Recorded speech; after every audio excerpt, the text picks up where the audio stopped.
como yo tengo conocimiento de que, bueno, estos casos clínicos que son en total 18, que fueron distribuidos al inicio,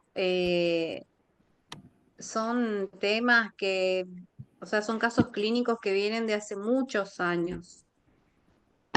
Y si bien no dejan de ser importantes, yo sé que existen cuadernillos en donde ya los compran resueltos, inclusive.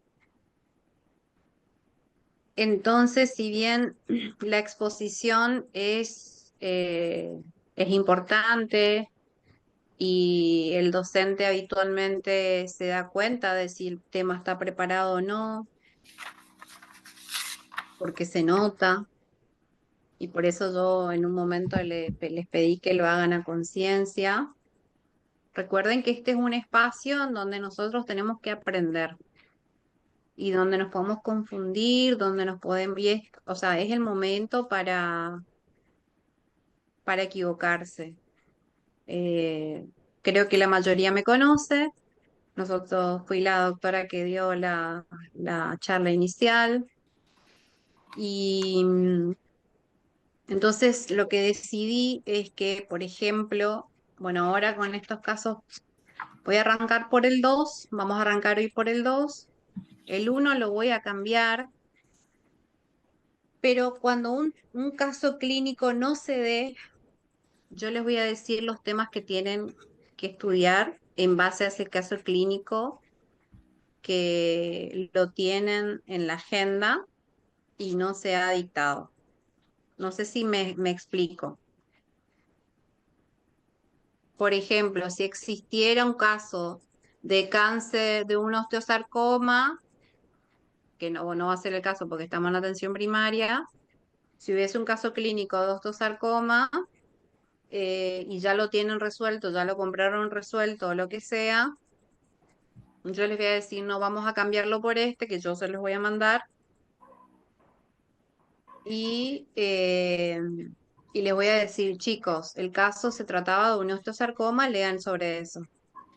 ¿Se entiende lo que digo, no? Sí, Escriban en el chat si no quieren hablar. sí, se entiende. Por ejemplo, si cambio el caso clínico número 7, que el número 7 se trataba de un osteosarcoma, y yo decido hacer un caso clínico nuevo que tenga que ver más con atención primaria, yo les voy a decir, chicos, estudien osteosarcoma, estudien esto porque es lo que incluía el caso clínico número 7, pero nosotros vamos a dar un nuevo caso clínico que tenga más que ver con el día a día de ustedes. ¿Se entiende? De hecho, hay cosas que se toman, que se tomaron en atención primaria, como dengue, por ejemplo, eh, que no está incluido dentro de los 18 casos. O sea, es importante saber además otro tipo de cosas. ¿Ok? Bueno, una vez explicado esto, voy a proceder, Sil, a la lectura. Y yo tengo entendido que vos lo vas a dar con Julia. Sí, pero no sé si Julio está todavía. Sí, estoy. Ah, bueno. Buenas tardes. Bueno, hola Julia, ¿cómo estás? ¿Todo Si viendo? podés prender tu cámara, te agradezco. Gracias. Bien, el caso clínico 2 se trata. Hola Eduardo, ¿cómo estás? Eh, Hola, Hola. doctora. Me voy a jugar un poco. ¿Estás mejor? ¿Te sentís mejor? Sí, un poco sí. Ok, gracias por participar, Eduardo. No, y gracias a usted. Bueno, se trata del caso clínico número 2 de Lorenzo, de 35 años. Es un comerciante que lo consulta porque comenzó hace 4 meses con una pérdida involuntaria de peso, 12 kilos, y cambios en su estado general. Refiere que tiene diuresis abundante, sobre todo por las noches, con polidipsia, además de calambres en miembros inferiores.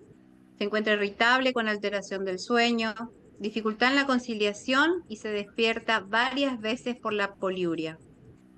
Presenta mareos. Se fatiga ante cualquier esfuerzo y se encuentra angustiado por no poder continuar con sus actividades cotidianas.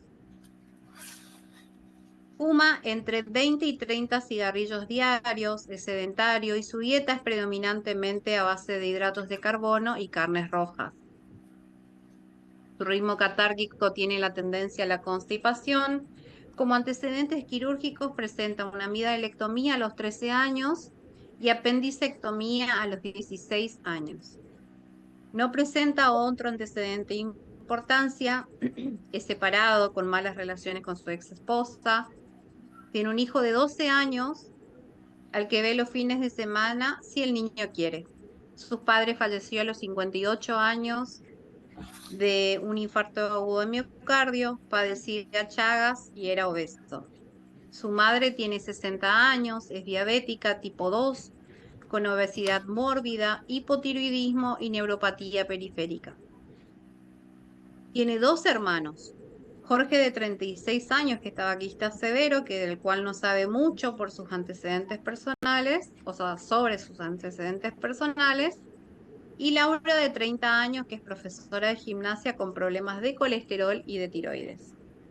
Al examen físico, él presenta un peso de 79 kilos y una talla de 1,65, una TA de 145/80 y una frecuencia cardíaca de 92 por minuto y una frecuencia respiratoria de 18 por minuto.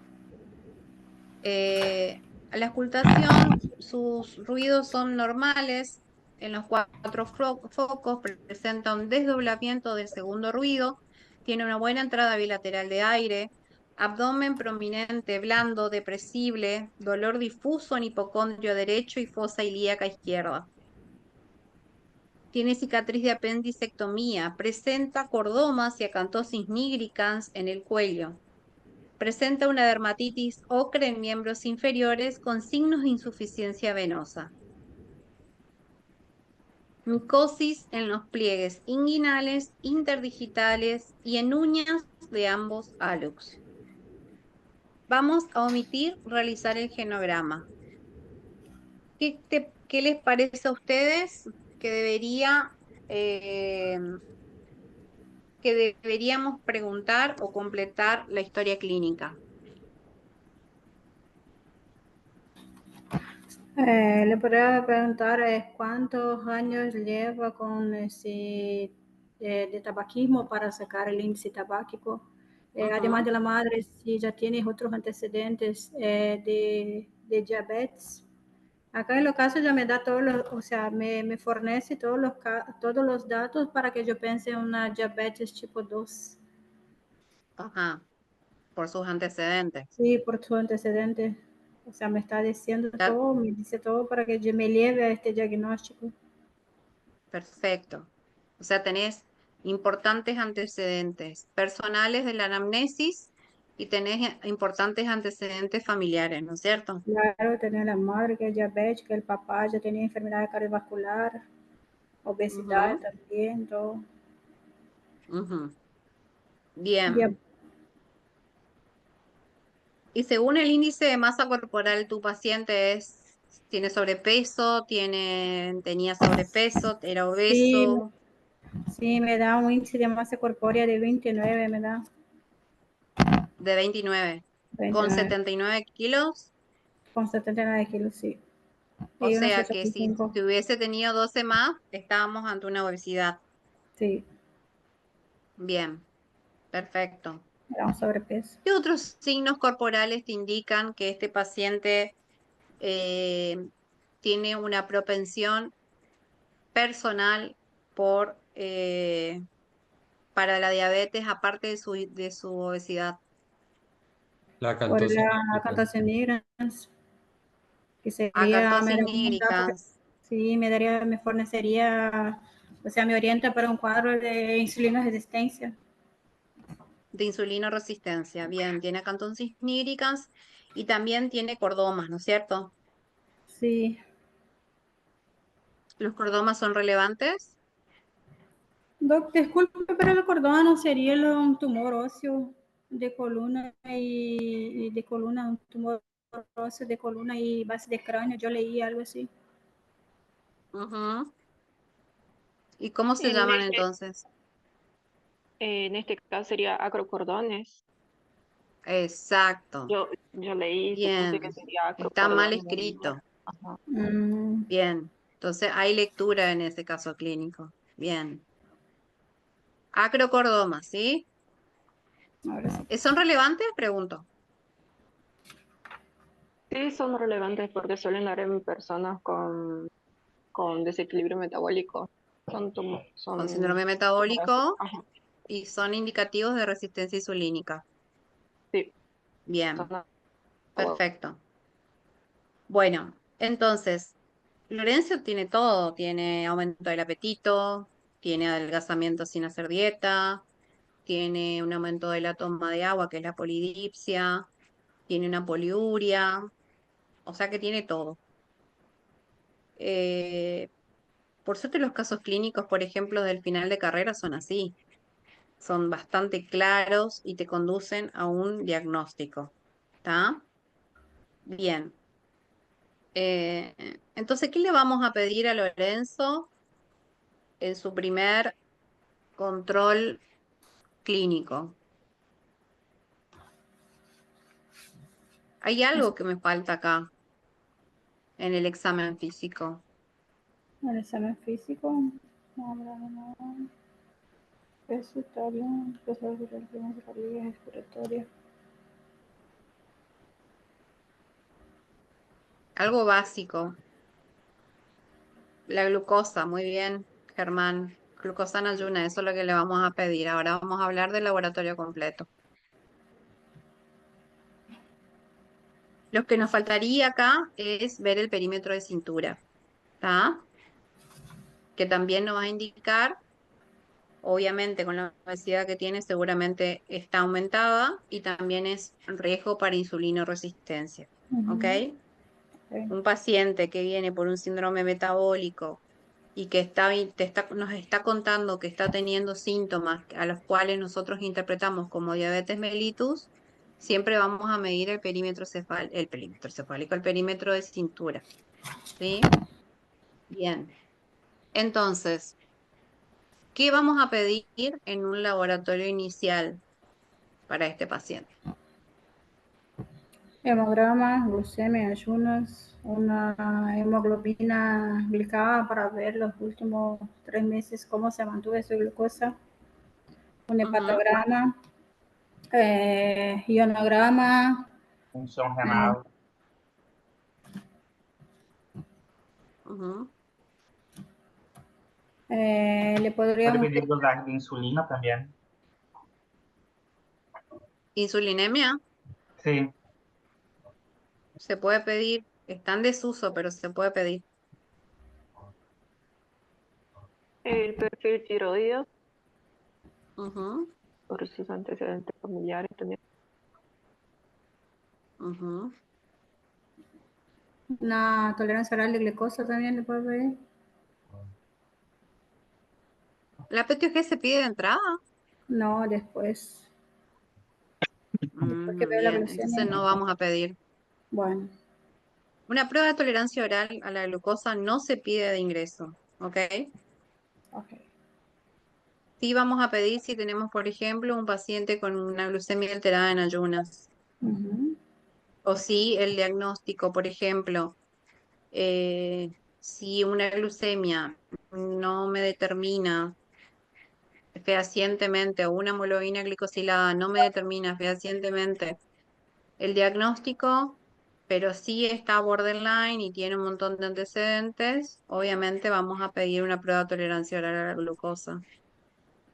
Bien, entonces, a modo de ordenarnos un poquito, vamos a solicitar un hemograma glucemia, urea, creatinina, ionograma, que hasta ahí dijeron bien. Vamos a pedir un hepatograma. Recuerden que en el hepatograma ya viene incluido, aparte de las enzimas hepáticas, la bilirrubina y la FAL, el colesterol total. ¿Estamos? Aparte vamos a pedir una HDL y LDL que me va a interesar ver dentro de su perfil tiroideo. Digo, perfil lipídico. ¿Qué más le vamos a pedir? Una Una amilasa. hemoglobina glicosilada, triglicéridos, ¿está?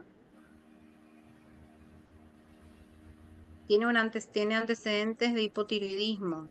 En el hombre también se presenta el hipotiroidismo. Así que vamos a pedir una TSH, T4 libre y T4 total. ¿Estamos? Sí. Bien. ¿Qué más podemos pedir? Orina completa. Una orina completa. Bien. Se puede pedir algún reactante de fase aguda, una eritrosedimentación.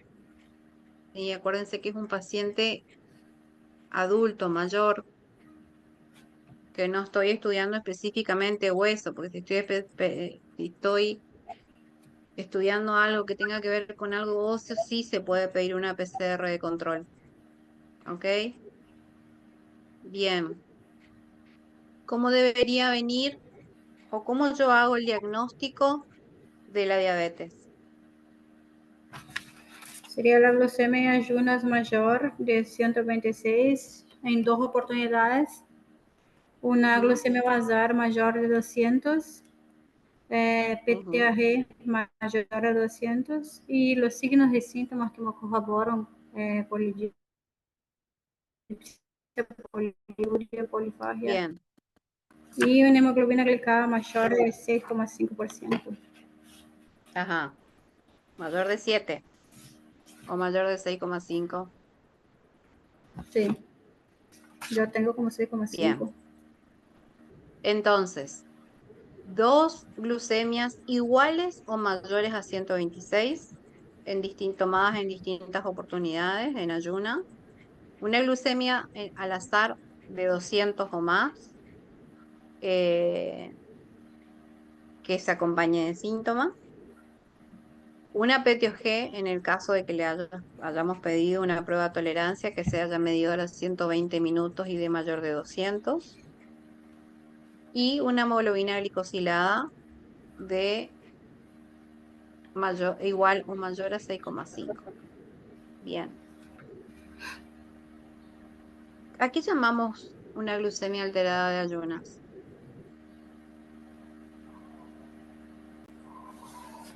Sería una glucemia entre 110 y 125. Bien, bien.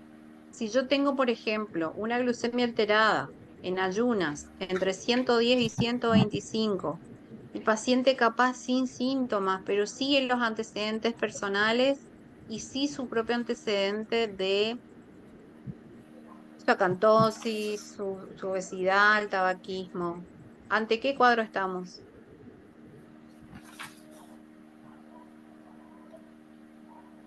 No entendí. Si tengo una glucemia alterada en ayunas Ujú. Estado y prediabético. tenemos, ¿eh? Estado de prediabetes. Un estado de prediabetes. Exactamente. Y eso es lo que yo tengo que desempatar. Ahí es donde yo le voy a pedir una prueba de tolerancia oral a la glucosa. ¿Sí? ¿Cuánto me tendría que salir? Ya dijimos, una PTOG mayor a 200 en 2 horas, vamos a hacer el diagnóstico de diabetes. Pero ¿cuánto me tendría que salir una PTOG para decir, este paciente tiene una prediabetes, me salió una PTOG intolerancia a la glucosa? ¿Qué valor? 149, si no me equivoco. 149. este rango. ¿Qué 140, otro rango? A ver, di. Entre 126 Entre y 200. 140 y 199. mm, Perfecto. Muy bien, Mauricio. Entre 140 y 199. ¿Y una PTOG normal, cómo me tiene que salir? Cuando dice no es diabético ni es intolerante a la glucosa. menor a 140. Menor a 140. ¿Estamos? Porque podemos tener un paciente que quizás no tiene ningún otro estigma, tampoco está con un sobrepeso atroz y no tiene un gran antecedente familiar, que dio una glucemia alterada en ayunas, pero una PTG normal. Me hace abrir los ojos, pero no me da ningún tipo de diagnóstico. ¿Se entiende? Si yo, si yo tengo un paciente enfrente y yo no sé manejar estos valores, yo no voy a saber qué responderle al paciente cuando venga con sus laboratorios. Bien, pero sí me interesa que ustedes sepan manejar, porque la diabetes es fácil diagnosticar, porque tenemos más claro por ahí los resultados que pueden venir en nuestro laboratorio, pero cuando estamos ante una prediabetes, a veces nos hace pensar qué hacemos, ¿se entiende? Y una prediabetes a veces inclusive está indicado medicar, ¿ok? Bueno, ¿qué otras cosas le vamos a pedir a Lorenzo?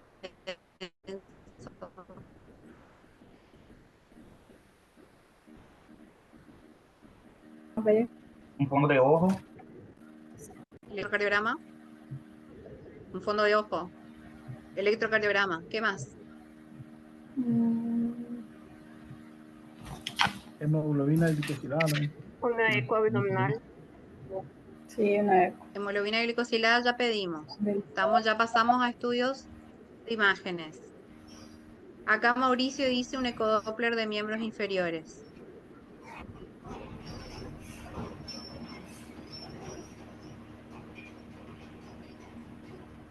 ¿Ustedes esperan que las enzimas de este paciente hepáticas salgan normales? no alteradas. ¿Mm? Puede que sí, como puede que no. Pero en un paciente obeso que tenga estos antecedentes, ¿qué puedo pensar? En algo re común. No esteatosis hepática. Esteatosis hepática, muy bien. Entonces, si yo tengo un paciente que tiene todo para tener una esteatosis hepática, ¿qué le voy a pedir para saber? Una Radiografía ecografía de abdomen. Una ecografía abdominal. Bien, acá están diciendo, Clara y Raúl están diciendo ecografía abdominal. Muy bien. Entonces, un laboratorio completo, una RX de todo, porque queremos ver su conformación, ¿sí?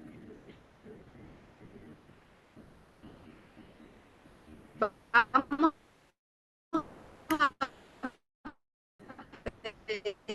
pedir un endosilente, si tiene un ritmo sinusal, si no tuvo algún evento isquémico, o simplemente si no tiene signos de de hipertensión arterial crónica, como una hipertrofia ventricular izquierda, por ejemplo. Vamos a pedir una ecografía abdominal. La ecografía abdominal es obligatoria. ¿Estamos? Vamos a ver sus riñones, el hígado, ¿se entiende? Capaz no vamos a ver páncreas con exactitud, no vamos a ver otra cosa, ¿sí? Pero al menos yo voy a ver ya la conformación de su hígado y si estoy ante un paciente con esteatosis hepática. Acá dice Esteban, ¿no se le podría hacer un ecocardiograma por el antecedente familiar de Chagas? Por supuesto que sí, se le puede hacer un ecocardiograma. Si estamos ante un paciente que tiene 145/80 Hay que preguntar si en alguna vez de su vida el paciente presentó alguna crisis hipertensiva o si alguna vez le tomaron la presión y le dio alta, porque hay personas que en algún momento le toman la presión arterial, le da alta y no le dan mucho artículo, excepto que venga a nuestra consulta y nosotros encontremos o una presión borderline con todo eso que viene, con todo ese antecedente, o esta presión que es 145/80, que ya está por arriba del 14, encima es fumador, creo yo que es un paciente que se ganó un esquemita de control de presión arterial, ¿no? Por lo menos una semana y que nos traiga. También se le puede pedir chagas en sangre. Estamos por el antecedente chagásico. No va a ser, o sea, no va a tener congénito a través del padre, pero sí pudo haber estado en lugares en donde se pudo haber contagiado por alguna picadura del insecto vector. ¿Se entiende? Entonces, el laboratorio completo, un electrocardiograma, una ecografía abdominal, una RX de tórax, se puede pedir un ecocardiograma para hacerlo más completo, se puede pedir, como dijeron, un Doppler venoso de miembros inferiores, se puede pedir, como dijeron anteriormente también, un Doppler de vasos de cuello, ¿sí? ¿Se acuerdan cuando nosotros hablamos de prevenciones primaria, prevención secundaria, prevención terciaria? En este caso, con el diagnóstico de diabetes, ¿en qué tipo de prevención estoy? Secundaria. Secundaria. Tengo que limitar el daño que ya está, ¿ok? Yo no quiero llegar a una prevención terciaria como si ya está el padre, que creo que no sé si murió, sí, fallecido. ¿Estamos? Entonces, un fondo de ojo, como bien dijo Eduardo, que indirectamente, ¿por qué yo pido un fondo de ojo en un paciente diabético?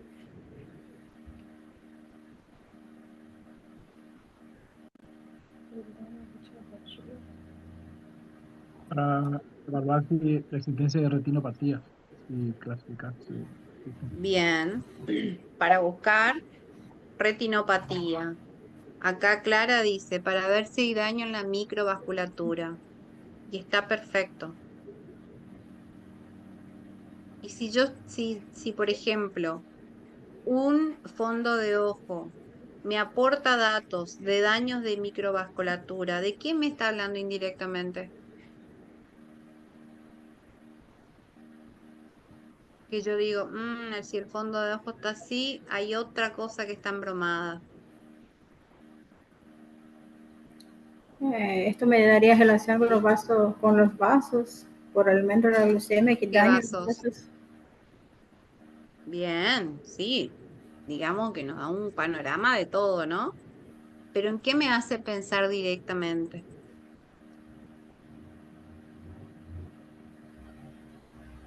Bien, Clara dice de que la enfermedad es crónica y que probablemente ya hay daño renal. Cuando nosotros tenemos un fondo de ojo patológico, lo primero que vamos a pensar es en el riñón, que tiene esa misma microvasculatura y que yo necesariamente con algunos fármacos necesito tener un riñón indemne. ¿Estamos? Recuerden que, por ejemplo, a este paciente, una vez que yo le haga el diagnóstico de diabetes, medicado, después vamos a hablar de eso, hay algo que yo le voy a pedir anualmente, que es para evaluar el riñón. ¿Qué le voy a pedir?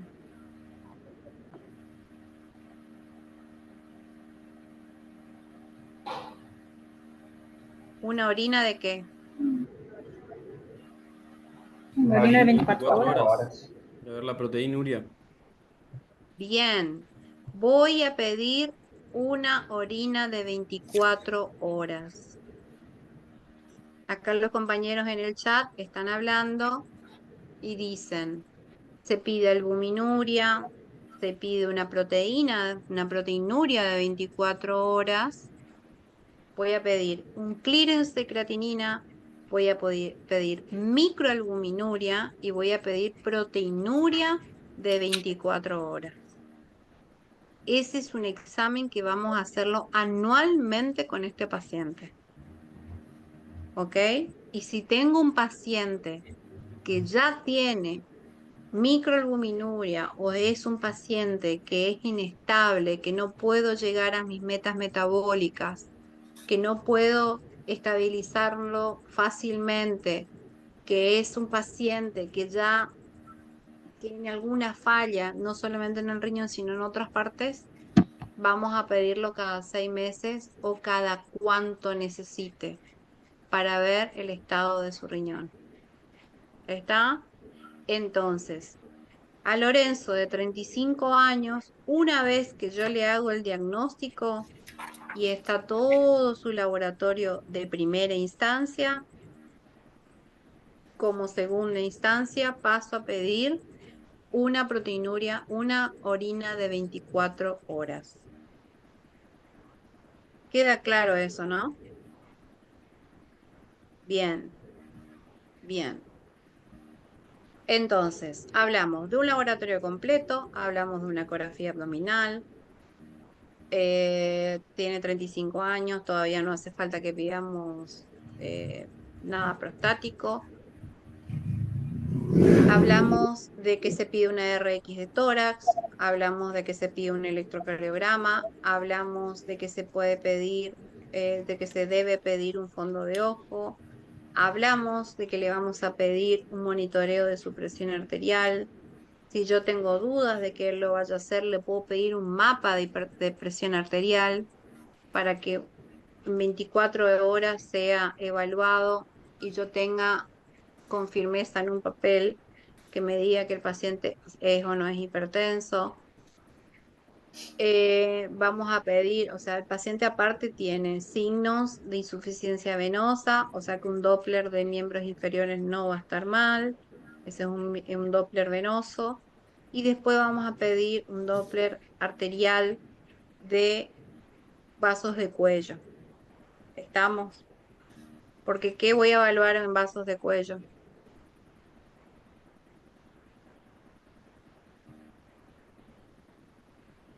La presencia o no de placas de ateroma, de aterosclerosis, ¿De qué vaso?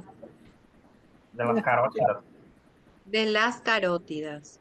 Voy a evaluar carótidas. Muy bien, Raúl. Muy bien, José Adrián. Bien. Voy a evaluar la presencia de placas de ateroma. Muy bien. Entonces, una vez que yo hice a conciencia el examen físico y los estudios que le voy a pedir a este paciente, voy a empezar a comentarle a Lorenzo lo que tiene, ¿sí?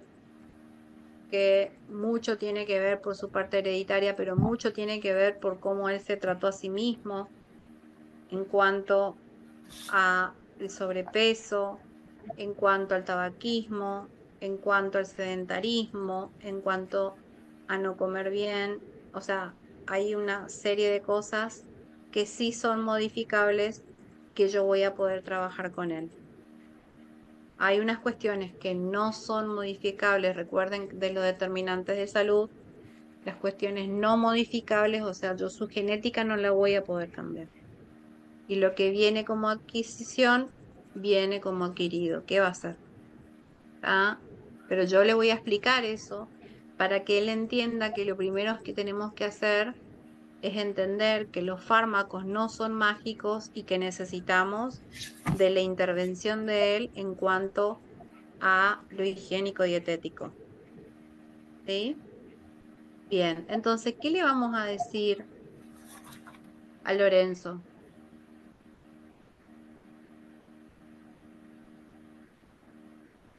Hay que estimular al paciente el abandono del tabaquismo, a hacer Ajá, ejercicio físico, como mínimo 150 minutos semanales, dividido en 30 minutos diarios, actividades anaeróbicas, el control de su dieta.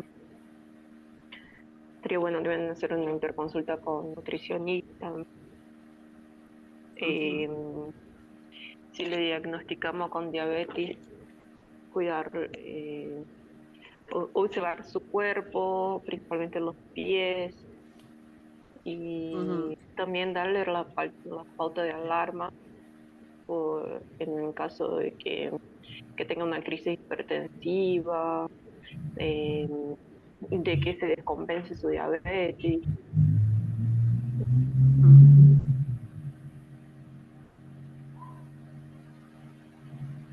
¿Qué sería una descompensación diabética? En el caso del paciente podría ser una cetoacidosis, un coma hiperglucémico, que le dé un pico de glucemia. Y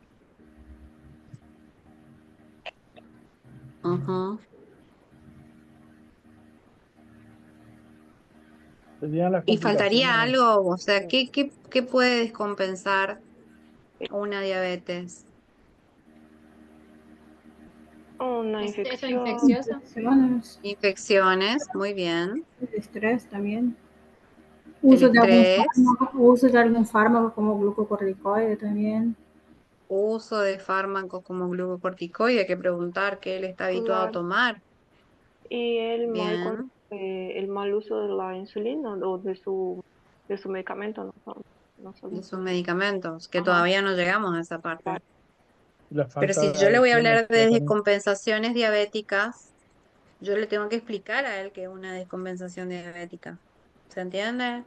De por sí es un paciente que viene a nuestra consulta y le hacemos un diagnóstico de diabetes y así como viene y no medicado, es un paciente descompensado metabólicamente. ¿Se entiende, no? Por eso pregunto, ¿a qué llamas una descompensación diabética? O sea, metabólicamente este paciente está descompensado, yo lo tengo que compensar, ¿sí? Y después tenemos las reagudizaciones en descompensación que vamos a tener por el uso de fármacos, por las infecciones, por situaciones de estrés. Ustedes saben que está comprobado científicamente que el 50% del incremento glucémico puede venir por un cuadro de estrés, ya sea en estrés o un distrés, ya sea por una alegría o por una tristeza. ¿Se entiende? Entonces, los extremos nunca son buenos para los diabéticos, ¿sí? Entonces, es un paciente que yo le voy a pedir, que le voy a comentar lo que tiene, que hay veces que los pacientes no entienden y te dicen, pero ¿cómo puede ser que yo tenga diabetes si yo no como nada dulce? ¿Cómo puede ser que yo no te como ni un caramelo, yo siempre soy más de lo salado? Es difícil hacerle entender que un hidrato de carbono se va a transformar en, en, en monosacárido y que eso va a ser después una reacción que aumenta la glucemia. O sea, bioquímicamente nuestra mente está preparada, pero no la de ellos. ¿Se entiende? Entonces, hay que hacer realmente, acá decía, por ejemplo, Raúl, también brindarle la opción de apoyo psicológico porque se le va a diagnosticar es una enfermedad crónica. Sí, porque bueno, nosotros pensamos que es normal decirle, no sabes qué, tenés diabetes. Tranqui.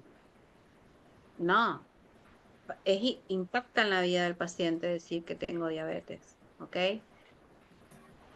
Entonces, lo primero que tengo que decirle es que es una situación que puedo mejorar y que yo voy a necesitar de la ayuda de él. ¿Se entiende? Y que las ayudas, que los cambios por ejemplo, bueno, en el tabaquismo está demostrado que el cese tiene que ser abrupto. Pero en las otras cosas nosotros por lo menos tenemos que dejar que el paciente, o sea, que el paciente salga por lo menos del sedentarismo. Vos hablaste hoy de 150 minutos semanales de actividad física. Tienen que ser una actividad física aeróbica, ¿está? Ah, sí, yo dije mal, Entonces, perdón. Me no, está expresé bien, mal. no hay problema. Anaeróbica es más bien muscular. Tiene que ser aeróbica. ¿Qué significa aeróbica? Aumento de frecuencia cardíaca, ¿sí?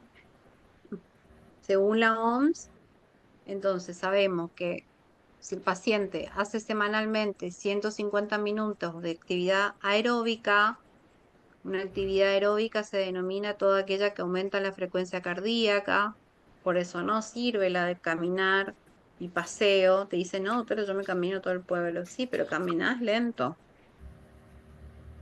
No es una caminata rápida y sostenida, ¿sí? Que nosotros tengamos 30 minutos diarios de caminatas aeróbicas 5 días a la semana, ya estamos saliendo dentro del rango del sedentarismo, ¿sí? Claro, pero así Entonces, como el abandono del tabaco no va a ser un cambio abrupto. El paciente, generalmente el paciente tabaquista, que es sedentario, no, no va a adherir tan fácilmente a estas medidas. no, esa es la parte más difícil. Eso va a ser la parte más difícil. Este, entonces, vamos a hacer, si tenemos a mano una interconsulta con nutrición, si no tengo un nutricionista, voy a por lo menos indicarle lo que todo el mundo indica que es un plato saludable, de ingreso, de entrada. Entonces, vamos a decirle, ustedes saben lo que es un plato saludable, los invito a que lean sobre eso. La mitad en plato verde, un cuarto de cereales y un cuarto de proteína. ¿Está? Entonces, que salga el sedentarismo, la interrupción del tabaquismo, que quizás nos vamos a tener que apoyar en otras, en, en otros auxiliares de la medicina, como la psicología, como la nutrición, como otros fármacos que ayudan al cese tabáquico, pero bueno, sabemos que el cese debe ser abrupto, no disminuir, porque es medio que lo mismo. Acuérdense que cada cigarrillo que ingresa al organismo es daño endotelial directo. Entonces, eh, la caminata, la nutrición, le vamos a enseñar sobre higiene, sobre todo, también tenemos que ver el tema de los pies. Y me interesa saber con qué fármaco se va a su casa Lorenzo.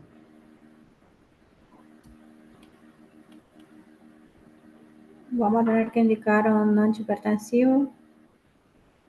También Ujú, tenemos que indicar un fármaco para diabetes, como una metformina. Le indicamos también ujú, algo para los lípidos, como una atorvastatina, que también sería un pleotrópico y un protector cardiovascular. ujú, Y para la insuficiencia venosa también que tiene el paciente. ujú. Bueno, para ver, la metformina. Yo lo único que les recomiendo, por favor, es que cada vez que vean un caso clínico, por favor, hagan un resumen. A todos les digo, ¿eh? Vayan estudiando fármacos, acción, efectos acción, contraindicaciones, efectos adversos, cómo actúa, cuál es su principal acción, cuál es su dosis mínima, cuál es su dosis máxima, porque le va a servir para terapéutica, ¿ok? Metformina es una medicación que se pregunta siempre, ¿estamos? Lo mismo que estatina. Bien, entonces, ¿con cuánto vamos a iniciar en este paciente?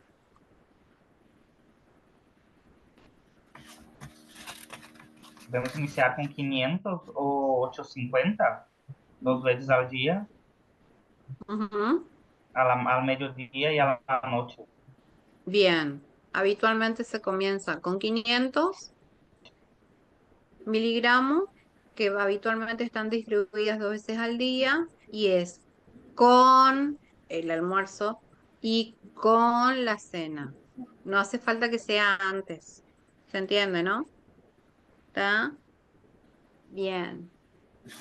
Dependiendo de su glucemia, podemos optar por 500 miligramos al mediodía, 500 miligramos de noche, o directamente nos vamos a 850 al mediodía u 850 a la noche. Eso lo vamos a determinar con el paciente enfrente y o sea, con los valores que tengamos de laboratorio. ¿Sí? Bien. Se va a ir con una estatina, tenga o no tenga dislipemia. Si el paciente viene con un colesterol de 190, se va con estatinas.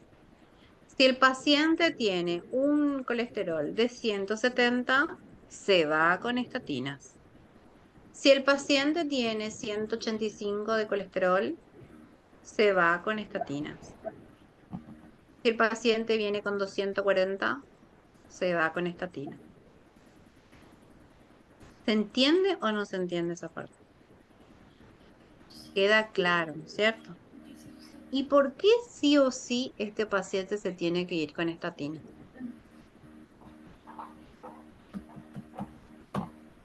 Tenga o no tenga colesterol alto. Porque también actuaría como un pleiotropo, que sería como un protector cardiovascular por el tema de la hipertensión y todos los otros que me brinda el paciente. Bien, lo vamos a tomar como un factor cardiovascular. Si yo tengo un paciente que en el momento hago el diagnóstico de diabetes, yo estoy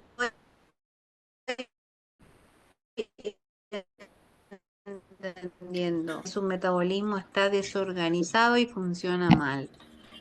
Es un paciente que tiene daño endotelial diario, daño endotelial por acción directa del tabaquismo y daño endotelial por su hipertensión arterial, daño arterial por afectación de la vasa vasorum de los vasos sanguíneos, por las glucemias alteradas, por todo lo que pasó previamente. Entonces, como el colesterol le encanta meterse en todo lo que sea terreno vascular, yo lo que voy a provocar o lo que voy a intentar es mejorar su calidad de vida. Entonces, te va a decir, pero ¿por qué me da rosuvastatina o este medicamento que para el colesterol si yo no tengo colesterol alto? No, no tenés ahora colesterol alto, pero tu cuerpo viene dañado hace 10 años. ¿Se entiende? Tu papá tuvo un infarto agudo de miocardio, tu mamá es diabética, ¿sí? O sea, yo lo que voy a intentar que vos de aquí en más no me aumentes el colesterol y no me agrandes placas de ateromas que probablemente tengas. ¿Se entiende? Entonces, como protección cardiovascular, va a estar fantástico. Un diabético que se va a su casa sin estatinas está mal medicado. Clarísimo, ¿no es cierto? Entonces, si en el examen final de carrera te preguntan cómo medicas un diabético y los antiglucemiantos orales, fantástico. ¿Con cuál empezamos? Con metformina. Bien, 500 miligramos con el almuerzo con la cena, fantástico. ¿Algo más? Sí, podemos darle, bueno, pónganle que tenía 160, 90. Sí, le tenemos que dar algo con la presión arterial. Bien, ¿y qué le darías? Por ejemplo, Silvana, ¿qué le darías a este paciente que tiene 145, 80? Un, una, de ¿Un 10 enalapril? miligramos una vez al día, puede ser por la mañana. Sí, se le puede dar, se le puede dar. Los IECA son siempre mi primera opción en un diabético. ¿Y por qué son primera opción? Porque ayudan a disminuir, a controlar la proteinuria. ¿Cómo, Eduardo? Porque ayudan a controlar la proteinuria, a disminuir la proteinuria. Bien. Acá dice Rocío, evita el remodelado vascular. Fantástico, es una de las cosas. Pero en el diabético, aparte, me ayuda tiene una acción nefroprotectora. Estamos, ustedes van a ver que los pacientes renales, aunque sean hipertensos, por lo menos un 2,5 de enalapril tienen a veces. Solo como factor de nefroprotección. ¿Estamos? Bien, así que arrancar con un enalapril por día va a estar bien. No es la dosis habitual porque una dosis para la hipertensión per se arrancaría en un 20 miligramos día, ¿está? Pero este paciente, así como está, le voy a tener que pedir que se controle la presión a diario para saber dónde estoy parada. Estamos, porque las hipertensiones para que nosotros podamos medicarla tenemos que clasificar. ¿En frente de qué tipo de paciente estoy? Estoy en presencia de un paciente hipertenso eh, leve, hipertenso moderado, hipertenso severo. O sea, ¿en frente de quién estoy? Entonces yo voy a saber qué tipo de fármacos o qué combinaciones voy a utilizar dependiendo en frente de quién estoy. ¿Se entiende? Entonces, es un paciente que yo voy a elegir de entrada un IECA, si le da tos, voy a ir un ARA2, ¿sí? Y en el caso de que sea un paciente que tenga una hipertensión grado 2, en donde yo tenga, por ejemplo, que incluirle un diurético, y no le voy a dar hidroclorotiazida, porque yo sé que el hidroclorotiazida me va a aumentar la glucemia. ¿Se entiende? Entonces ahí voy a tener que elegir otro tipo de fármaco. ¿Se acuerdan cuál es?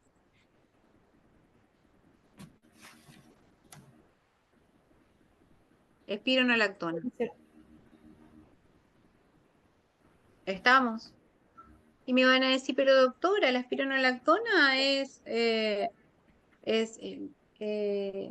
pierde mucho potasio y este paciente está con calambres. Y bueno, le voy a dar alguna droga que me ahorre potasio.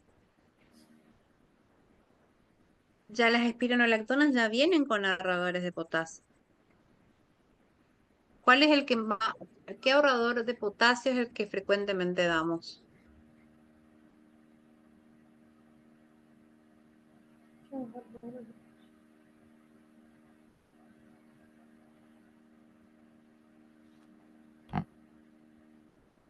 Bueno, eso lean, ¿está? Lean sobre combinaciones de, ¿cómo se llama? De espironolactona con ahorradores de potasio. Habitualmente la espironolactona si el paciente lo amerita y necesita ABC2 como el diabético, ya lo consideramos alto riesgo y hacemos tratamiento combinado de entrada. ¿Combinado de hipoglucemiantes o combinado con qué? Ahí están preguntando en el chat eso, por eso pregunto. Habitualmente el combinado de hipoglucemiantes lo vamos a utilizar cuando nosotros no llegamos a las metas glucémicas a partir de los 2, 3 meses. Recuerden que este paciente que va a ser ya medicado con su enalapril, con su metformina, de los antihipertensivos, dicen. No, no hace falta. Solamente con enalapril.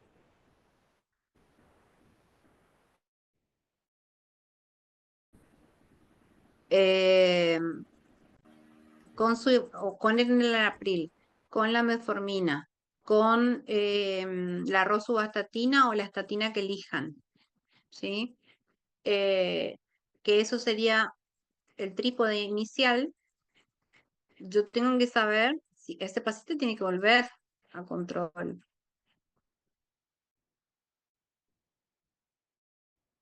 Primero que en una semana lo tengo que ver porque me tiene que traer el mapa de control de la presión arterial. ¿Y cómo yo voy a saber si mi paciente cumple con las metas metabólicas?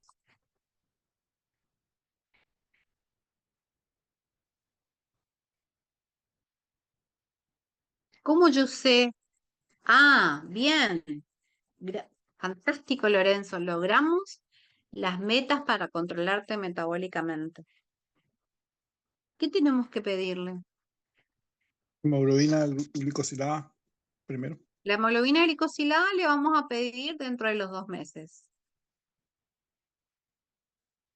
Insulina no. Triglicéridos, colesterol, Sí, eso le vamos a pedir. Triglicérido dentro de los 90 días y el colesterol dentro de los 60 días. Pero yo quiero saber cómo va su azúcar. ¿Cómo voy a controlar eso? Haciendo un control de rutina. Haz- Haciendo controles. Bien. ¿Cuáles son los controles? ¿Y en qué momentos del día?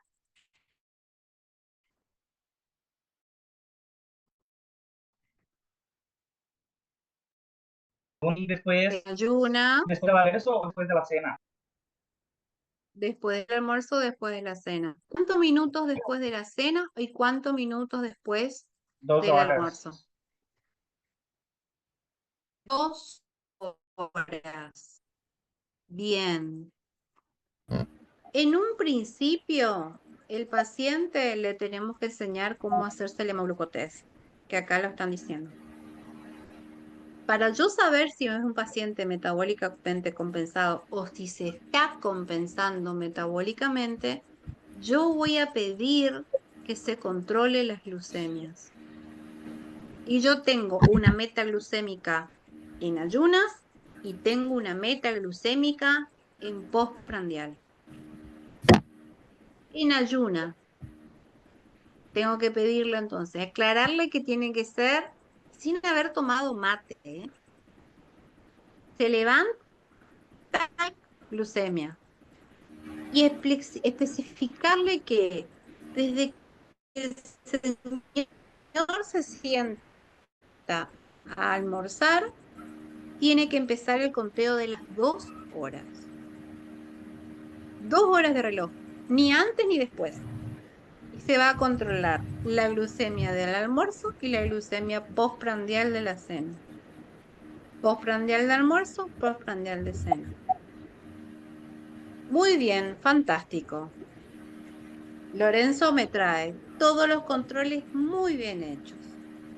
¿Cómo yo como médico sé si esos controles están normales? O sea, la pregunta es, ¿cuáles son mis metas glucémicas? En ayunas sería menor a 120 y postprandial menor a 180. Menor a 180. 180. Perfecto. Si mi paciente, una vez medicado, una vez que arrancó con la actividad física, una vez que empezó el cambio en su vida, empieza con los controles glucémicos, si me trae una glucemia de aquí a 15 días, por lo menos que yo vea que va bajando, está bien. La meta glucémica yo la tengo que cumplir en 2 a 3 meses. ¿Se entiende? Está bien pedir la hemoglobina glicosilada. La hemoglobina glicosilada a mí me va a marcar si mi paciente me está mintiendo o no. O si esa glucemia en ayuna que me está trayendo que viene fantástica, es porque se mató una semana antes haciendo dieta. ¿Se entiende? Ahora, para yo saber si mi paciente está metabólicamente controlado, me tiene que cumplir metas de ayuna y metas de postprandial. Una vez que mi paciente tiene de 120 o menos en ayunas o 180 o menos en postprandiales, yo le voy a decir, fantástico, con esta medicación y esta graduación de la medicación nos quedamos. ¿Se entiende? Una vez que nosotros tenemos toda la batería, ya tomando el enalapril, tomando la metformina, pónganle 1000 miligramos día, haciendo el ejercicio, haciendo la dieta, que a veces cumple, que a veces no cumple, que el cumpleaños, que la torta, que el qué sé yo, porque tampoco es fácil. Y bueno, viene el control. Primer control, bueno, veníamos fantásticos con las metas glucémicas, qué sé yo, pero en el segundo mes que yo empiezo a pedir la parte lipémica, que empiezo a pedir colesterol total, LDL, HDL, que tiene que aumentar con el ejercicio, LDL, que tiene que haber bajado con la rosuvastatina, los triglicéridos también, si estuvieron altos o en el límite, con la rosuvastatina me va a ayudar, o si me viene con una cuestión extremada al principio de trigliceridemia de 300, pónganle, obviamente que le voy a tener que agregar un ácido fenofíbrico, pero yo tengo que saber cuáles son los tiempos para que metabólicamente cambien los números. Entonces, a los 2 meses voy a pedir la parte lipémica y voy a pedir una hemoglobina glicosilada. Si eso no viene bien, quiere decir que yo no estoy haciendo del todo bien las cosas. Por eso se da un tiempo para esperar. No es que ya la semana voy a compensar al paciente. Acuérdense que esto es arte.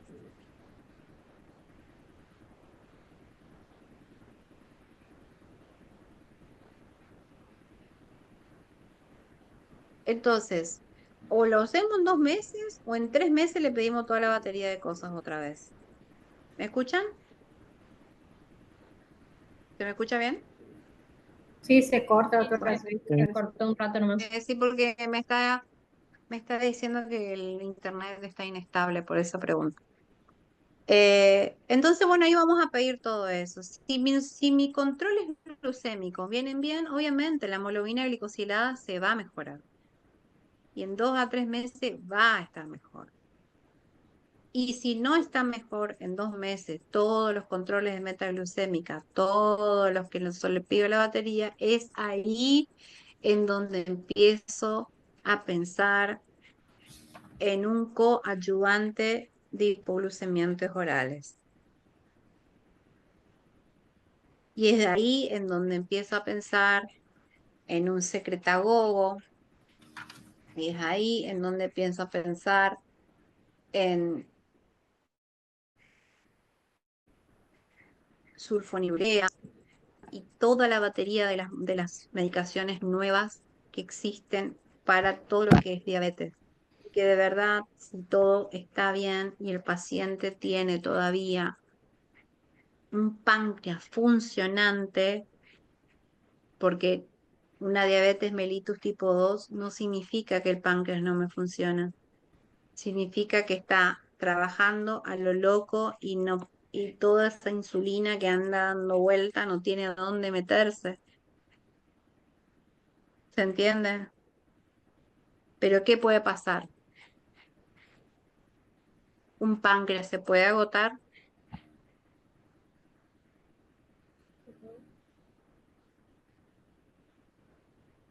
el páncreas se puede agotar,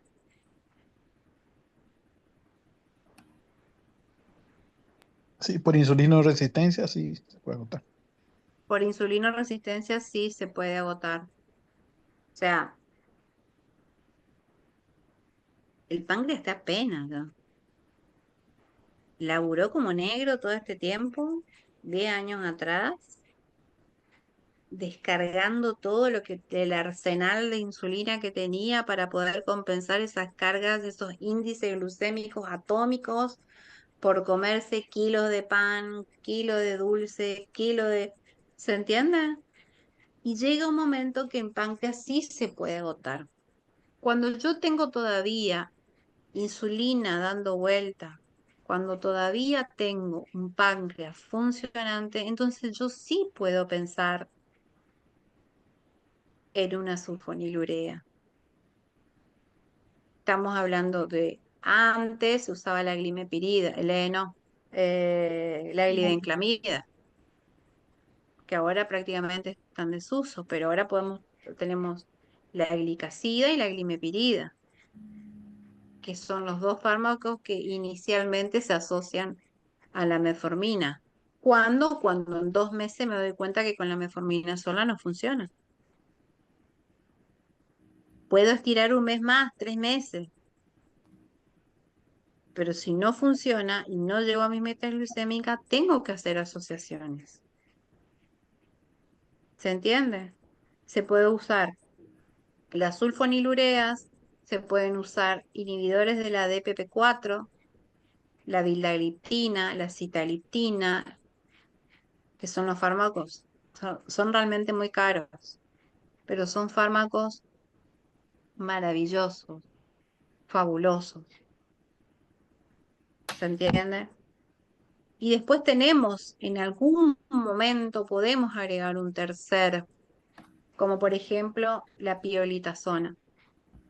Pero ya estamos hablando de pacientes que hice todo un trabajo previo. Yo nunca voy a agregar, porque no se usa más la glibenclamida, ahora te cuento. Eh,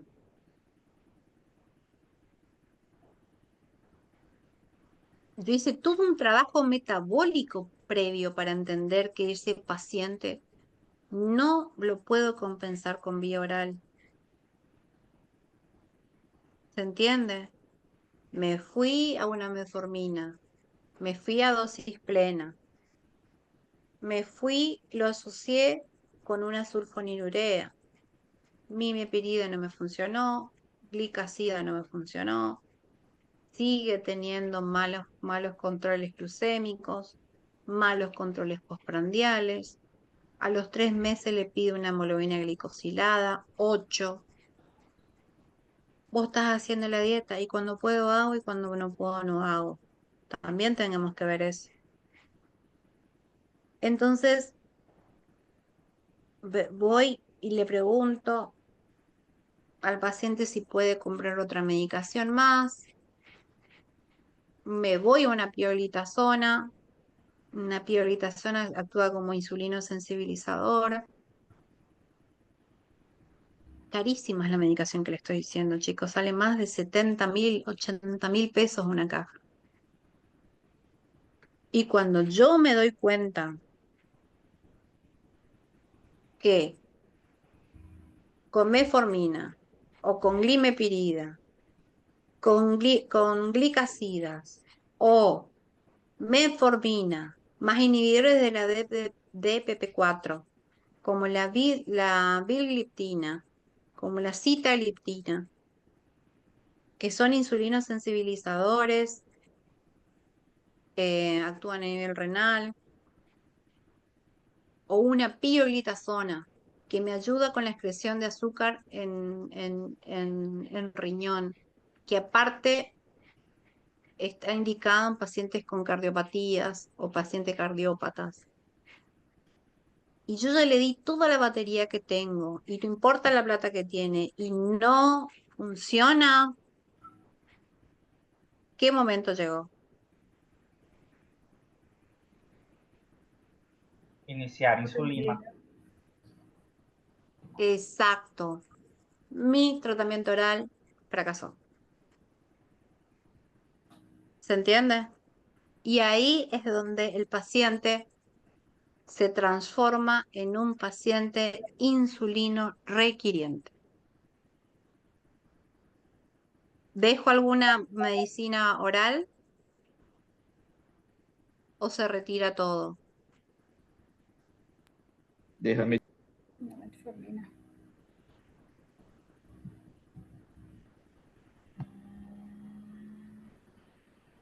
Se puede dejar la metformina. Recuérdense que la metformina, una de sus sus acciones es disminuir la insulinoresistencia periférica. ¿Estamos? Entonces se puede dejar y empezar con con insulina. Se me fue la mierda. Ah, no, ahí está. Pensé que se me desconectó el internet, perdón. Dicen, ¿por qué no se usa más la glibenclamida? Porque la glibenclamida es fantástica secretagogo, pero ¿qué pasaba? La glibenclamida, todas las sulfonilureas yo tengo que tener mucho cuidado. ¿Por qué? Porque si bien son drogas seguras, yo tengo que asegurarme de que el paciente, una vez que tome, coma. O sea, si el paciente no va a comer y toma sus medicamentos, puede pasarla mal.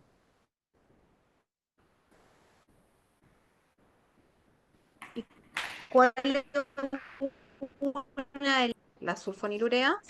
Es la hipoglucemia, porque tira un vagón de insulina que en conjunto con la metformina la van a accionar. La metformina potencia, es insulinosensibilizador, disminuye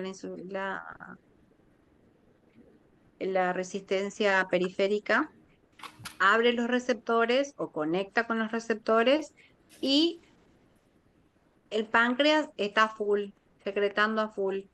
¿Se entiende? Si yo secreto a full y ya tomé la metformina y no comí nada, entra absolutamente todo a los tejidos, músculo, cerebro, hígado, riñones, lo que quiera, y en sangre, ¿qué pasa? Hipoglucemia. Uno de los que más efectos adversos tiene es la glibenclamida. Un fármaco el menos seguro, por así decirlo. Por eso ahora está la glicazida o la glimepirida, que son un poco más seguros, tiene un efecto más tranquilo, va gradual. Con la glibenclamida teníamos desmayos, hipoglucemias, inclusive suicidios con la toma de glibenclamida.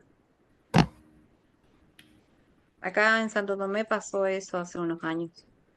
Que una chica joven se tomó, no sé, como una caja entera de glibenclamida.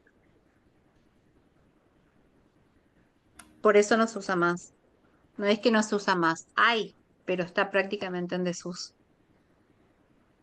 ¿Estamos? Bueno, se está haciendo un poco largo esto, ya llevamos 1 hora 20 hablando de lo mismo, pero a mí me interesa sobremanera porque diabetes es un tema muy apasionante. Yo no les voy a hablar de cómo vamos a hacer el tema de la insulina, pero sí léanlo porque eso no le van a pedir, pero yo quiero que lean sobre hipoglucemiantes orales y quiero que entiendan que este paciente también puede ser tratado, como bien dijo Silvana, con venotónicos. Los venotónicos vamos a utilizar los que más se utilizan son la diosmina y la asperidina, que van a fortalecer las paredes venosas y van a ayudar con la insuficiencia cardíaca, con la insuficiencia venosa. Y aparte es un fármaco que se utiliza en las crisis hemorroidales, ¿sí? Quiero que sepa, ¿a qué se debe la dermatitis ocre que tiene este paciente? ¿Qué es una dermatitis ocre?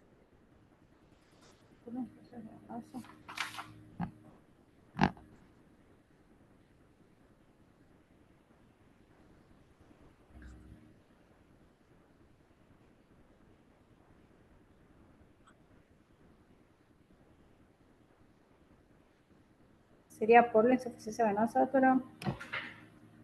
Sí, es un Una estigma de inflamación del insuficiencia endotelio venosa. por ahí. ¿Cómo? Una inflamación sería de la parte del endotelio vascular.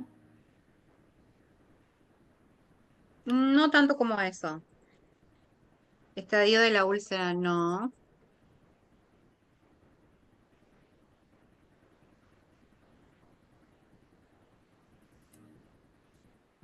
La dermatitis ocre se da Porque en algún momento cuando hay remora sanguínea y hay una insuficiencia venosa, las paredes vasculares filtran. ¿Se entiende? Por ósmosis, por aumento de la presión hidrostática dentro del torrente venoso, llega un momento que la pared vascular ya no la puede detener dentro, entonces se va a extravasar. ¿Se entiende? Y en esa extravasación también se pierden glóbulos rojos. Pero los glóbulos rojos, ¿qué pasa? Se desintegran. ¿Cómo se llama el tinte de los glóbulos rojos?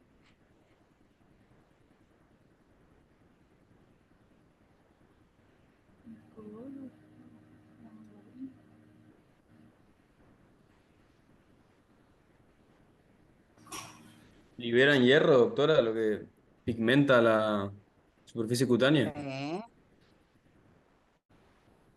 ¿Cómo? ¿De dónde se perdió el hierro?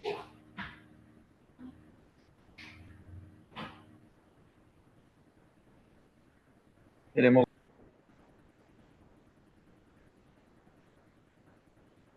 Hemosiderina, muy bien.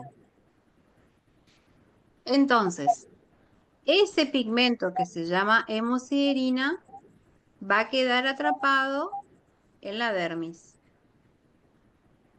¿Y cómo se va a mostrar a nivel de la piel? Con un color ocre.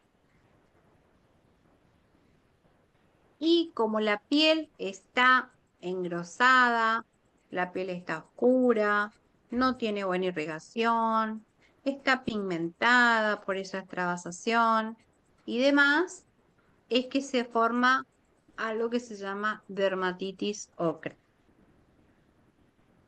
¿Estamos? Sí está en pacientes con úlceras venosas. Es un estado previo a las úlceras. Y para eso podemos usar venotónicos.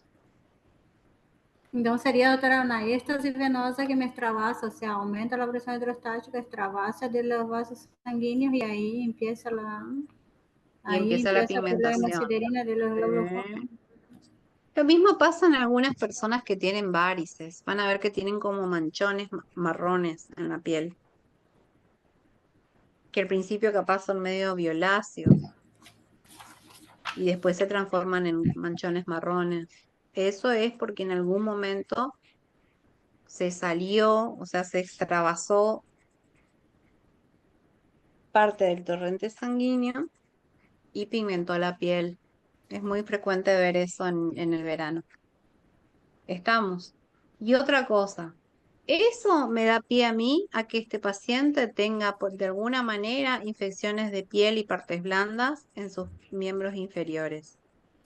¿Estamos? Como una erisipela, como una celulitis. O sea que es un foco infeccioso. Y sabes, otra cosa que es importante saber es que este paciente tiene una gran puerta de entrada. ¿Cuál es esa puerta de entrada que tiene?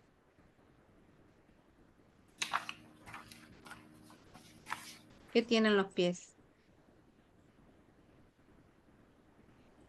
las úlceras. Tiene. En los pliegues inguinales Las tiene micosis. micosis. Y también tiene interdigitales. O sea que ahí ya se rompió la barrera normal de la piel. ¿Está? Y por otro lado, En esos tiene casos, disculpe, en las uñas de en la uña de los pies. ¿Quién sí? ¿Quién está en esos preguntando? casos se suele indicar ya el fluconazol, ¿puede ser?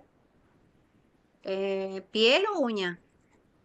En ambos casos, al menos cuando estábamos en clínica, cuando era una lesión diabética por úlcera, como Ajá, profilaxis, ya se indicaba fluconazol 150 miligramos 2 veces a la semana. 2 veces a la semana, como para Ujú. evitar infecciones Micosis. fúngicas. Sí, Sí. Como profilaxis, sí, no hay ningún problema. El tema es que para el tratamiento tiene que ser un poquito más agresivo. Y ahí, por ejemplo, podemos usar, hay una banda, está el fluconazol, la terbinafina, la grisofulvina y el itraconazol, ¿sí? O sea, acá lo importante es tratar estas micosis de pliegues inguinales, lo más probable es que sean por cándida. Y la cándida es muy sensible al fluconazol. Por eso es que se suele dar como profilaxis en este tipo de pacientes, en los pacientes internados o en clínica médica. ¿Sí? Cuando tenemos ya una micosis de piel asociada también a micosis de uña o onicomicosis, ya tenemos que actuar un poquito más agresivos. Podemos dar, por ejemplo, itraconazol de 150 miligramos día por 15 días o de 200 miligramos días por 15 días.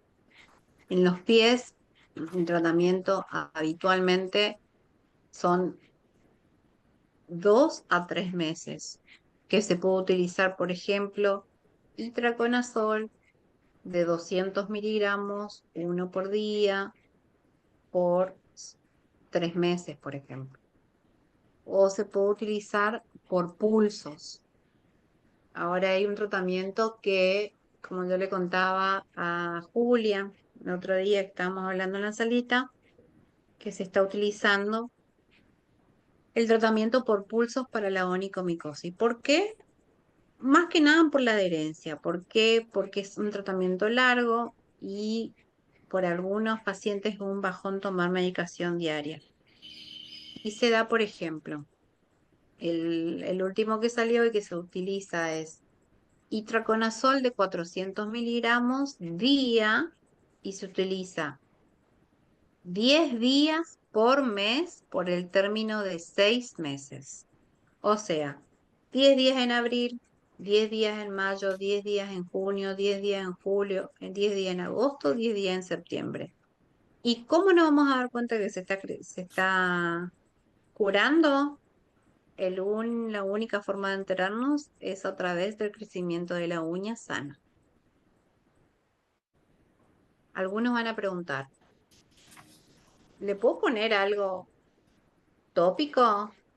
Sí, se puede coadyuvar, pero no es un buen tratamiento. No es un tratamiento erradicador. ¿Se entiende?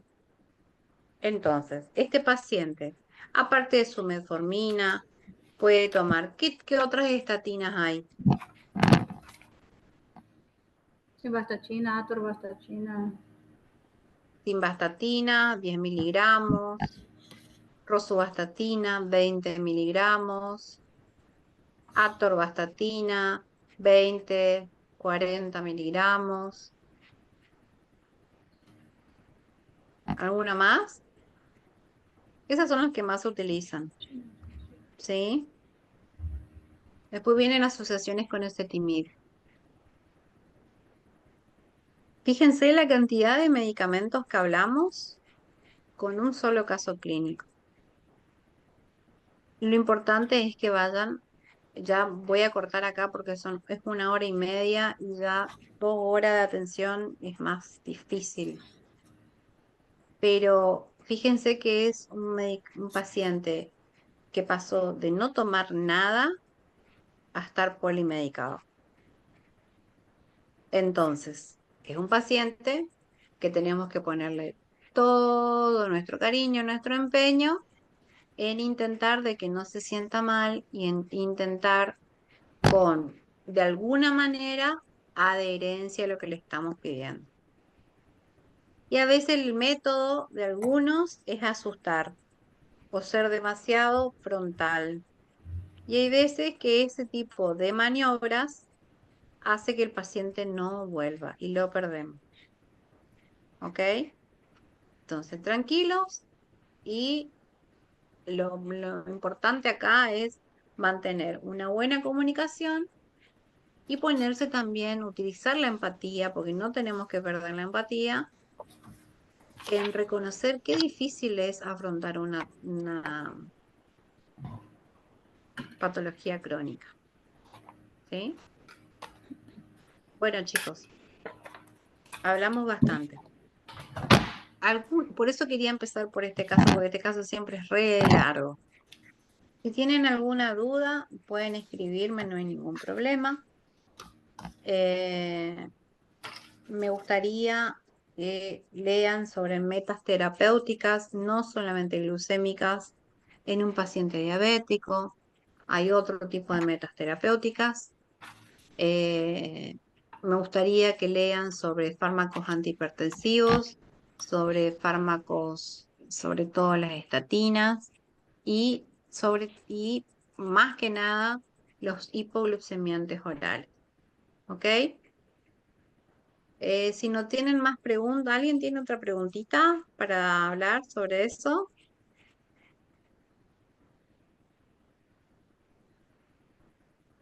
A mí lo que me interesa es que las clases sean más didácticas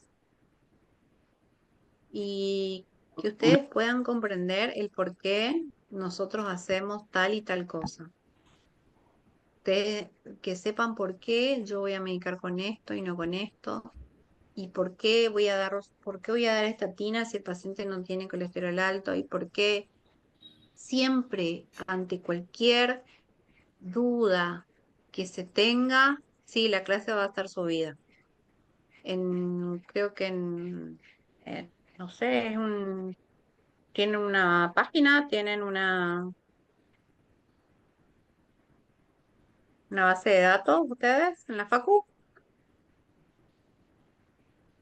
Ahí queda todo, sí, ahí queda todo subida a las clases, ¿saben? O sea, lo importante acá en el campus, en la plataforma virtual. Perfecto, gracias, Rocío. Em, Acá lo importante es que entendamos por qué, para qué y hacia dónde vamos. ¿Sí? ¿Qué tengo que controlar a mi paciente? ¿Por qué esto sí? ¿Por qué esto no? ¿Cuándo voy a asociar un medicamento antihipertensivo? ¿Cuándo no voy a asociar? ¿Qué medicamento voy a elegir? ¿Dónde estoy parado, enfrente sobre qué nivel de hipertensión estoy? ¿Cuánta tiene de frecuencia cardíaca? ¿Tiene edemas? ¿No tiene edemas? O sea, hay un contexto enorme en el paciente, en mi interrogatorio, en lo que veo, en lo que dejo de ver, en tus antecedentes, en sus edemas, en su frecuencia, en su ritmo, en cómo está. En ese contexto yo voy a tener que elegir la familia de fármacos que tengo para elegir, porque yo voy a tener que atacar los flancos que me están pidiendo ayuda. Si tengo un paciente con edema, y lógicamente voy a tener que darle un diurético. Si tengo un paciente con una frecuencia de 110 como basal, y seguramente es un paciente que yo voy a tener que elegir un beta bloqueante. Y dentro de los beta bloqueantes voy a tener que preguntarle, ¿usted es diabético? ¿Usted es asmático? ¿Usted tiene insuficiencia cardíaca? Y dentro de la gama de mi beta bloqueante voy a tener que saber cuál elegir. Esmolol, metoprolol, bisoprolol, carvedilol, ¿sí? Le hizo mal en el april, bueno, me voy a un ARA2. No anda el ARA2 y bueno, si ya no funciona con un losartán, y me voy a tener que pasar un valsartán. Y recuerden que no siempre es bueno, a veces, ustedes en fármaco lo habrán visto, que las asociaciones son mejores que llegar a dosis plenas de los fármacos. ¿Estamos? Entonces, ese es mi pensamiento crítico. Ese es mi pensamiento y mi forma de discernir ante un paciente. Tengo que tener una mirada holística, tengo que ver paciente en su contexto, tengo que ver un paciente que a veces ya viene polimedicado. Vos mirás y es una sábana lo que está tomando y viene descompensado y se me terminan las ideas.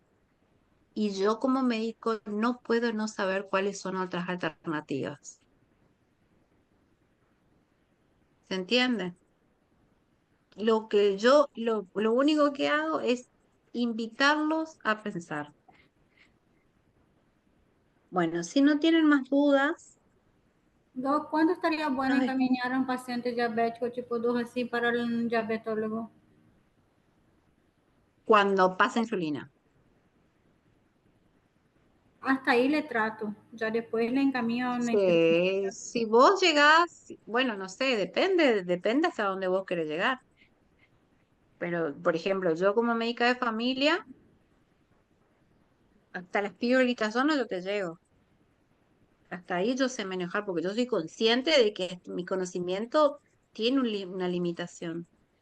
Ahora, ustedes saben que hay una gama terrible de insulinas que tienen su meta de acción, su acme de acción, sus formas de aplicarse, la rápida, la de los control, la que mantiene la basal, la que se usa en las crisis. Bueno, eso yo no lo tengo incorporado a mi mente porque no soy diabetóloga. ¿Se entiende? Es lo mismo que me ponga a hacer cosas de terapia intensiva. O sea, manejar fármacos de terapia intensiva no. Capaz si estoy 3 meses a full practicando, haciendo dosis e instalada en el servicio, fantástico. Pero no es algo que me guste hacer y no es algo que yo esté capacitada para hacerlo. Entonces, la referencia es, cuando yo derivo, amilorides, sí, ahí ya leo para todos. Em, Cuando yo llego a un límite en donde digo, a este paciente ya no lo puedo ayudar más, hay que hacer una derivación oportuna y no pensar que sabemos todo. El diabetólogo tiene vasto conocimiento de manejo de hipoglucemiantes orales y las insulinas. Recuerden que donde metemos la pata con la insulina podemos hacerle mucho daño al paciente. Estamos. Sí, por ahí, cuando no está el diabetólogo, bueno, le pregunto qué está tomando, qué se está aplicando, cómo se está aplicando, y por ahí si viene mal, yo puedo hacerle alguna corrección de insulina de NPH, por ejemplo, y las basales, que eso es más fácil. Pero no me voy a meter a cambiar o a empezar una insulinoterapia porque de verdad no me siento capacitada. ¿Se entiende? Sí, te puedo saber la teoría, todo bien, pero no me interesa ingresar en ese campo. Dice, ¿cuál sería el ahorrador de potasio que se usa con espironolactona? ¿La amiloide? Sí, señora. Sí, señor, perdón. El amiloide. Estamos. ¿Y por qué se deben a qué se deben los calambres frecuentes de este paciente? A que no tiene un correcto ida y vuelta de sangre. ¿Se entiende? No tiene una correcta circulación sanguínea.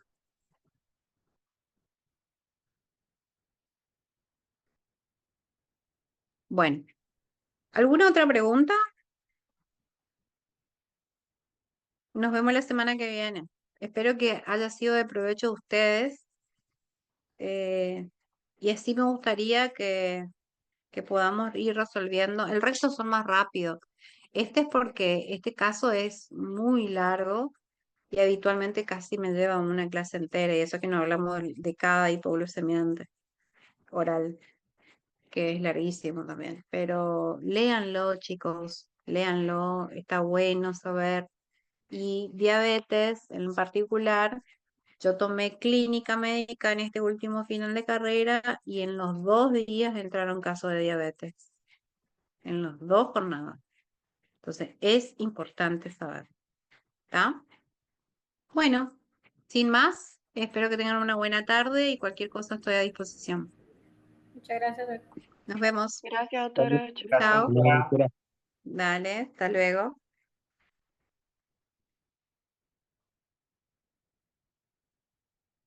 Saludos, doctora. Chao, chao.